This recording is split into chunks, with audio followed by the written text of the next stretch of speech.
Hi there, my name is Katinka. I'm the seamstress at the cottage and welcome back.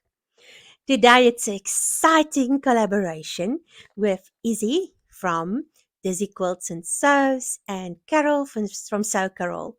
Now, both of those ladies are amazing seamstresses. I love their work, I love their channels, and I just love how warm and fuzzy they make me feel. I feel like I sit with two friends when I watch their videos and chat along, and we are sewing and just having a ball of a time. I was in an amazing position to meet Carol when I was living in England. And I went on a road trip and I actually met up with her and we went for a walk and everything. I'll link that video so you can go and check it out. And she is just so lovely. I haven't had a chance to meet Izzy yet. I would love to. I hope somewhere in the future the stars align so that we can do that. But for now, we will collaborate on stuff sometimes. And this was one of those collaborations. Carol came up with this amazing name. It's called Feel the Chill because we needed winter stuff. And I find that often it's easier to make summer stuff because winter stuff are actually quite boring. So the rule was we had to use fabric from our stash and a pattern from our stash and make something that was needed for our winter wardrobe. Now for my winter wardrobe, I needed some t-shirts. So I have this pattern. It is the Vogue wardrobe pattern 2448, and you can make the long dress or you can make the t-shirt. I made the t-shirt, but instead of just following the pattern, I made it longer. And from here, I actually went out so that I have more spiel around my waistline and my hips. And I also didn't want it on the waterline, so I made it longer. And I'm really happy with the results. As you can see, it's nice and long and it's comfy. And what I also like about it is this neckline. I like that it comes up a little bit, but not too high. So it's not a polo neck, but it just gives me that little extra warmth that I sometimes look for in winter. I did make a mishap on the sleeves. They were much longer, about to there. And I cut a notch about that deep into my sleeve and I had to cut it off. So I feel like they are the right length, but as I'm sitting here, my arms are actually called up to here. So what I'm thinking is to just give them some cuffs because then I can make them longer and it will pull them in and it will just keep nice and warm around my wrists because I do find that my wrists get cold over here, which I've never had before. So I am now going to take you into the video where I make it and then I will meet afterwards with you and just say what I like about it and what I don't. I'm doing a collaboration with Izzy from Dizzy Quilts and Carol from Sew Carol. And we are stash busting for a winter outfit and it needs to be something that you really need in your wardrobe. So let's see what I'm choosing. Please don't look at the mess. I haven't sorted out my fabrics yet. But I have this piece of cotton knit. It's black. It's a beautiful quality. It's cotton and viscose knit. And I do need some tops to wear underneath my winter clothes and just to wear in general. Because the problem is it's really warm in the houses and outside it can be freezing. Let me show you quickly. That is what minus 20 degrees Celsius look like. I'm not necessarily going to play in that weather. I don't think that is wise. But I still need something to wear inside that I can just put my winter layers over for when I go out. I'm still learning about layers. It's not so easy. So for inside, what I've realized, I need something with a long sleeve. I need most likely with a higher neck because I do find that my neck gets cold. Another thing, I want it to be longer so I can wear it with tights. Okay, I remembered that I have this pattern. And it's a Vogue 2448 and there's that top with the neck that goes a bit higher and I have made it before, so what I'm thinking is I like it when my tops fit at the top and then just cut it wider to the bottom, just make a plain and simple long sleeve top.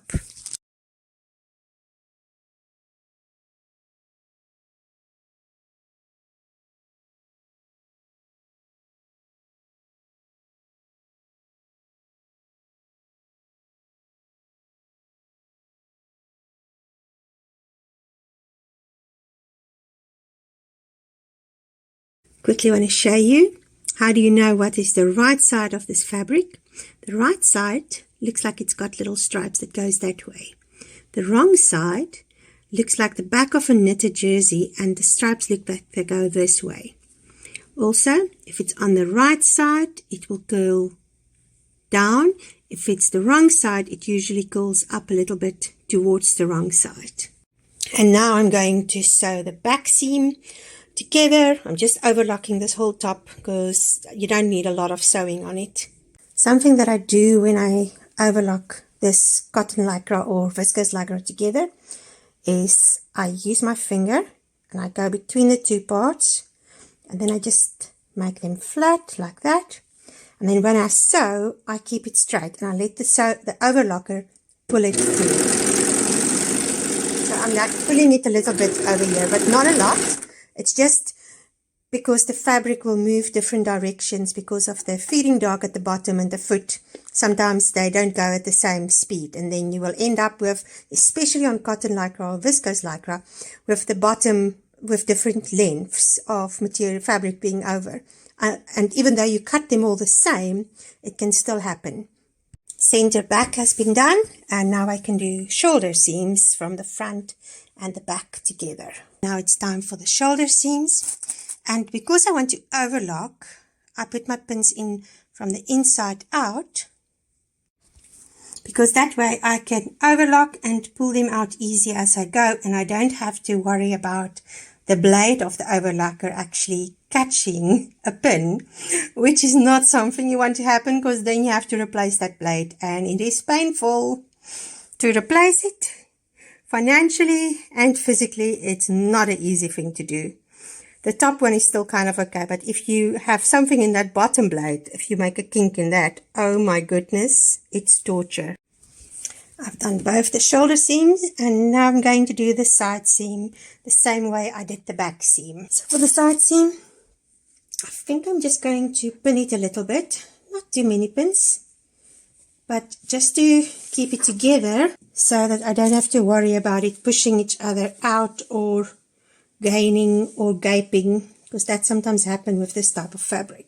So I'm now going to pin the facing into the top. I'm getting so confused with the dog fabric. Oh my goodness. My eyes are not what they used to be. I remember one of my students once asked me, and she was older, she said, "How do you still see the black?" And I was like, oh, I think I'm just lucky. Huh. Apparently, after a certain age, your luck runs out. So all I'm going to do is just spin it, and then I'm not going to sew this together. I will overlock it because that has more stretch. Because as you can see, this is not very big around the neck, so you need to have space for it to stretch a little bit. I'm stretching it a little bit, but not too much. Just enough so that it has stretch well.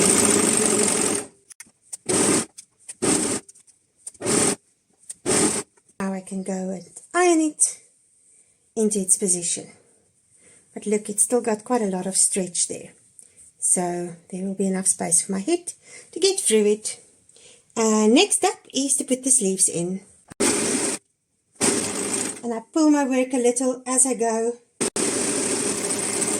Now I can pin them into the armhole part and sew them. But I'm going to do that tomorrow because I'm running out of light and I hate not being able to see properly. The light is so much better this morning, so I can now finish this top.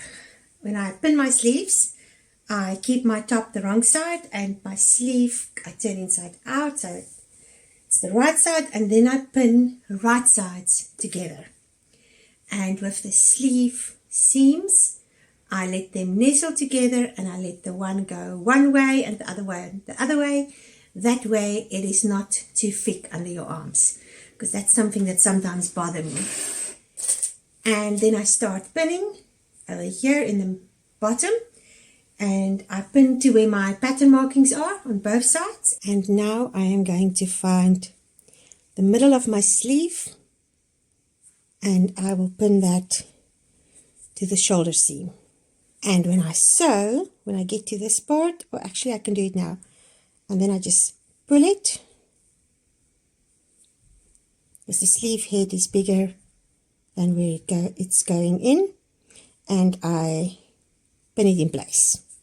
So, and because this is a stretchy fabric, when you pull it, when you sew it, it actually gathers the sleeve head into the armhole. And then afterwards you just overlock everything together. All pinned, and now I'm going to sew them. Okay, that's done. And this is how the shoulder has gathered itself. And then the rest is just smooth. And now I'm going to overlock it right around. I have sewn this, and now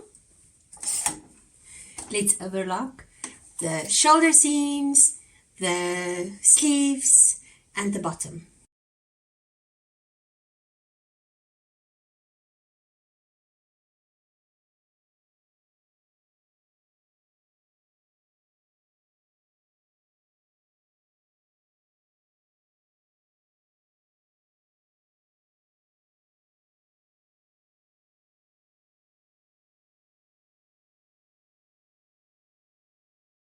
I am now going to do the hem and sew down the facing around the neck.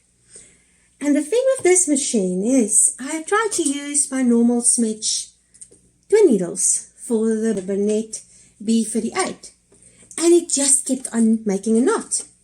And then when I finally looked in the Bernette toolbox, I found a twin needle in there, and it's actually that much shorter. The shaft is that much shorter than the smidge needle. So apparently they take a specific needle.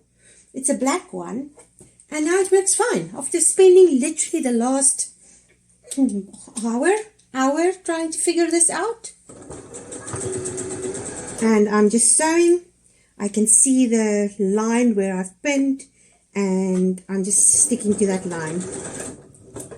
And I do stretch it a little bit while I sew, because this is a stretchy fabric. This fabric is actually really stretchy. This way it can stretch when you put it over your head, and the cotton won't break, which sometimes do happen. And I'm just going to continue now until I'm done. So I was too lazy to make another bobbin, but there you can see it. It goes a zigzag, the navy blue. I would have liked a wider twin needle. This one isn't that wide, but this is what I have, so I'm going to work with this. And next I'm going to do the sleeve hem. So my two sleeves are done, and my neck, and all I have left to do is the bottom hem. And I'm going to start at the back and just fold it over about that much, and then just sew it. Also with the twin needle. And I'm using my guide on the side just to guide me right around. The nice thing is, when you stretch the fabric, the hemline makes a little ridge on the fabric, and then I know where to sew. Let's iron it, and then we are done. So because I have my cover on, I know my fabric will not go shiny or anything, and I just put my head at the highest, not worrying about anything. And I like to iron on the wrong side, just in case. And when I get to wobbly parts like this, what I do is I have my steam on, and I just pull it, and it will actually go into shape. Exactly the way you want it, because I've cut my hem on a curve, and because it's stretchy, you can actually mold it, and it will just stay that way. You can see it goes up a little bit over there, and I'm just going to pull it. In conclusion, I am quite happy with this top. I think this is going to be one that I will make more. I remember making it years ago out of a very different type of fabric. It wasn't as stretchy. It was almost the same as the dress fabric, and I really did like it. But now that I'm wearing this, I think there was a few issues. The one issue is I don't know if you can see on the black, but usually I like my sleeve seam to end here. So it's the right height there. I would have liked it a bit deeper in, but if you look there, it actually is very wide over here. So I would like to take it in to here and then take it in a little bit more over the boobs and then just let it go out. I'm going to wear it like this first and then I'll decide about it. But I think I'm going to end up doing that with this top. Also, the sleeves, I would like them longer, but that was my mistake. The pattern was long enough. So I'm just going to give them some cuffs. And next time when I do this, I will put some interfacing into this. Even though this fabric isn't very stiff, I've got a very thin interfacing that's stretchy, and I would make use of that. But otherwise, I love this pattern and I love this top. And I can see myself wearing it quite a lot. Go over to Carol and to Izzy's channels and go and watch their videos. I will put links to them up in my description.